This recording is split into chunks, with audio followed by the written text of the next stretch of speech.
সাদিয়া, এমন কোন কালিমা যেটি পাঠ করলে প্রিয় নবী সাল্লাল্লাহু আলাইহি ওয়াসাল্লাম বলেছেন যদি কোনো ব্যক্তি বিশ্বাসের সাথে এই কালিমাটি পাঠ করে তাহলে আল্লাহ তাআলা তার আমলনামায় এই পরিমাণ নেকি দান করবে যে কিয়ামতের দিন তার সমস্ত নেকি যদি এক পাল্লা রাখা হয় আর ওই কালিমার নেকি যদি এক পাল্লায় রাখা হয় তাহলে কালিমার পাল্লাই ভারী হবে। বলুন তো সেই কালিমাটা কি?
মাশাআল্লাহ, এটি কালিমা তৈয়বা।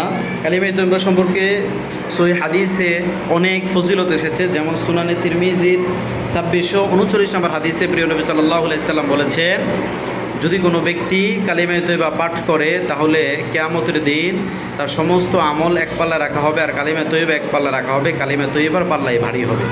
যদিও হাদিসটা অনেক বিস্তৃত কিন্তু সারমর্ম এটাই। একইভাবে সহিহ বুখারীর 128 নম্বর হাদিসে প্রিয় নবী সাল্লাল্লাহু আলাইহি সাল্লাম বলেছেন যে ব্যক্তি ইয়াকিনের সাথে বিশ্বাসের সাথে কালিমা পাঠ করে আল্লাহ রাব্বুল আলামিন তার উপরে জাহান্নামকে হারাম করে দেন। এবং অন্যান্য হাদিসে এসেছে যদি কোনো ব্যক্তি বিশ্বাসের সাথে কালিমা পাঠ করে আল্লাহ রাব্বুল আলামিন তার জীবনের সমস্ত গুনাহ খাতাগুলো মাফ করে দেন। সকলে বলেন সুবহানাল্লাহ। তাহলে এই কালিমা আমরা নিজে বেশি বেশি পাঠ করব এবং এই কালিমার সওয়াব জেনে জেনে আমরা সকলকে বলবো যাতে করে এই কালিমা বেশি বেশি পাঠ করে। কেমন বলেন? ইনশাআল্লাহ। আমরা মানুষকে বললে মানুষ যখন এই কালিমা সকাল সন্ধ্যা পাঠ করবে তখন তারা যে সওয়াব পাবে সেই সমপরিমাণ সওয়াব আমরাও পাবো ইনশাআল্লাহ। কেমন? তাহলে নিজে শিখবে এবং বাসায় যেয়ে আব্বু আম্মুকেও শিখাবো। কেমন?